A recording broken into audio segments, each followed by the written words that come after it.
কুমিল্লার চৌদ্দগ্রামে যাত্রীবাহী বাস উল্টে ৫ জন মারা গেছেন, আহত অন্তত আরও ১০ জন। সকালে ঢাকা থেকে রিল্যাক্স পরিবহনের একটি যাত্রীবাহী এসি বাস চট্টগ্রাম যাচ্ছিল। কুমিল্লার চৌদ্দগ্রামের রসুলপুরে পৌঁছালে নিয়ন্ত্রণ হারিয়ে বাসটি রাস্তার পাশে উল্টে যায়। এতে ঘটনাস্থলেই চালকের সহকারী সহ আরও ৪ যাত্রী প্রাণ হারান। এ সময় আহত হয়েছেন অন্তত আরও ১০ জন। পরে স্থানীয়রা তাদের উদ্ধার করে উপজেলা স্বাস্থ্য কমপ্লেক্সে ভর্তি করে। দেখতে পাচ্ছি ড্রাইভার যথাসম্ভব উনি ইন্তেকাল করেছেন। আনুমানিক 10 থেকে 15 মিনিটে বাস দুর্ঘটনার খবর জানাতে সেখানে আছেন রিপোর্টার আতিয়ার সজল। সরাসরি যাচ্ছি তার কাছে। আমরা রয়েছি কুমিল্লার বাতিশার রসুলপুরে, যেখানে সকালে রিল্যাক্স পরিবহন ডাবল ডেকারের একটি বাস ঘটনার এখানে এসে দুর্ঘটনা কবলিত হয়েছে। এবং দেখতে পাচ্ছেন যে আমার পিছনে যে এই যে হাইওয়ের পাশেই, এখানে কিন্তু হাইওয়ের পাশে যে ঝোপঝাড় ছিল, বাঁশের যে ঝোপঝাড়, সেই বাঁশের ঝোপঝাড়ের মধ্যেই কিন্তু বাসটি যখন যায়, যেখানে প্রত্যক্ষদর্শী বা পুলিশ যেটা জানিয়েছে যে বাসের যেটি চিটংমুখী ছিল, চট্টগ্রামমুখী থাকায় বাসের বাম পাশের দিকে যে গ্লাসগুলো ছিল, সেই গ্লাসগুলো ভেঙে মূলত ওই পাশের যাত্রীগুলোই বেশি হতাহত হয়েছে। তবে সর্বশেষ 5 জন নিহত হয়েছে এবং কতজন সঠিক আহত হয়েছে তা সঠিক পরিসংখ্যান কেউ দিতে পারছে না। কখন ঘটনার পরেই যে যেরকম পেরেছে, স্থানীয়রা পরে ফায়ার সার্ভিস এসে উদ্ধার করেছে বাসটির গ্লাস ভেঙে। আপনারা দেখতে পাচ্ছেন এখনও কিন্তু ছড়িয়ে ছিটিয়ে পড়ে আছে যাত্রীদের বিভিন্ন তাদের যে প্রয়োজনীয় জিনিসপত্র বা জুতা, কারো বেল্ট, জামা কাপড় বা বিভিন্ন কিছু কিন্তু ছড়িয়ে ছিটিয়ে এখনও পড়ে রয়েছে। ভাঙা যে কাছের অংশ সেসব কিন্তু পড়ে আছে। আমরা ঘটনাস্থলে এসেছেন কুমিল্লা হাইওয়ের যে এই সার্কেলের সহকারী পুলিশ সুপার মাসুদ সর্দার। আমরা তার কাছে জানার চেষ্টা করব মূলত এখানে কয়টার দিকে ঘটনা ঘটেছিল এবং এই ঘটনায় কতজন আহত বা কতজন নিহত হয়েছেন, এবং সেইভাবে আমরা জানার চেষ্টা করব যে এই বাসটি এখন কোথায় রয়েছে, এখন ওনারা কী পদক্ষেপ নেবে এবং কী কারণে ঘটনাটা ঘটেছিল, আপনাদের কাছে কোনো তথ্য রয়েছে কিনা। ধন্যবাদ আপনাকে। এটা আনুমানিক সকাল 7 ঘটিকার সময় ঢাকা থেকে একটা রিল্যাক্স পরিবহনের দ্বিতল বাস চট্টগ্রাম যাচ্ছিল। বাসটি নিয়ন্ত্রণ হারিয়ে এখানে পড়ে যায়। পড়ে গেলে বাসটি উল্টে গেলে বাসের চাপায় আমরা এখন পর্যন্ত যেটা জানতে পেরেছি বা আমরা নিশ্চিত হয়েছি সেটা 5 জন নিহত হয়েছে, হতাহতের সংখ্যা 1 জন। বাসটি এই মুহূর্তে আমাদের থানা হেফাজতে আছে। আমরা এখান থেকে রেকারিং করে থানায় নিয়ে গেছি। লাশগুলো আমরা থানায় নিয়ে গেছি। আমরা দ্রুত তাদের আত্মীয় স্বজনের কাছে লাশগুলো হস্তান্তর করবে এবং আইনি প্রক্রিয়া চলমান। প্রাথমিকভাবে কি মনে হয়েছে, কেন এই দুর্ঘটনাটি ঘটেছে একটু বলতে পারবেন?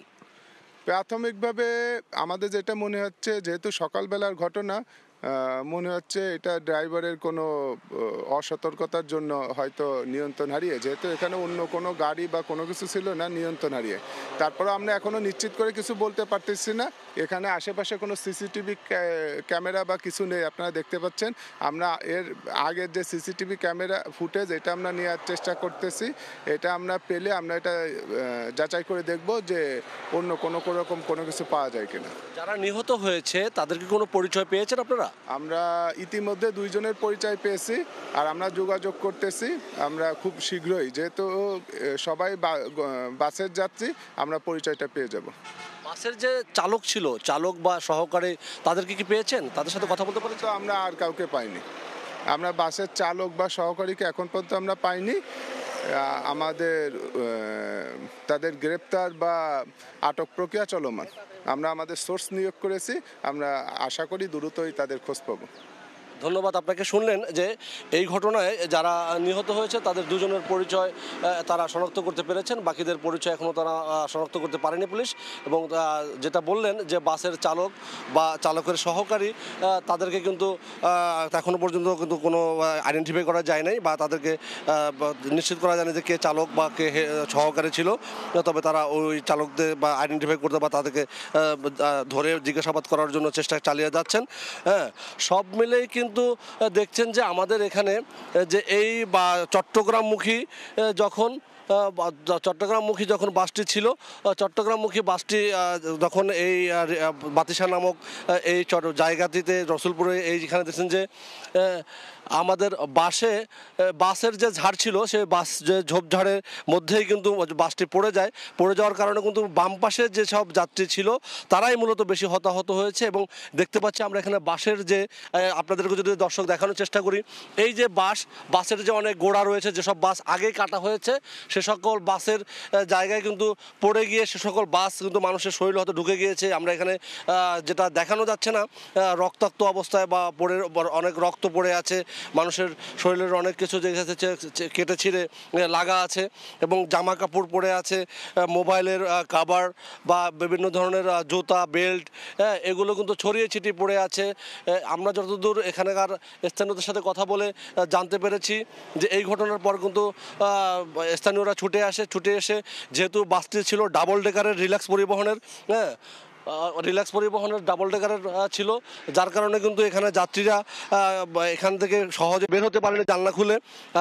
অনেক স্থানীয়রা প্রথমে বাসের গ্লাস ভেঙে কিন্তু কিছু যাত্রীদেরকে বের করেছে এবং যেহেতু এটি এসি বাস ছিল ডাবল ডেকারের, চারদিক থেকে খুব সুরক্ষিতভাবে গ্লাসগুলো আটকানো ছিল এবং গ্লাসগুলো অনেকটা শক্ত হয়, যার কারণে কিন্তু মানুষ চাইলেও বের হতে পারেনি নিজেদের মতো করে।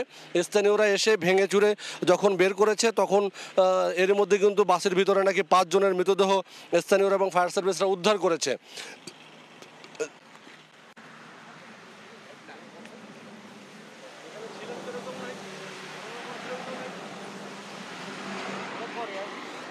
এখানে দেখতে পাচ্ছেন যে জিনিসপত্র কিন্তু ছড়িয়ে ছিটিয়ে রয়েছে। পুলিশ যেটা বলছে বাসটি উদ্ধার করে এখানকার বাতিশা বা এখানকার মিয়ারবাজার যে হাইওয়ে থানা রয়েছে সেই হাইওয়ে থানায় কিন্তু বাসটি উদ্ধার করে নিয়ে যাওয়া হয়েছে এবং যারা আহত হয়েছে তাদেরকে কুমিল্লা যে মেডিকেল কলেজ হাসপাতাল রয়েছে সেখানে সহ বিভিন্ন জায়গায় চিকিৎসা দিচ্ছে।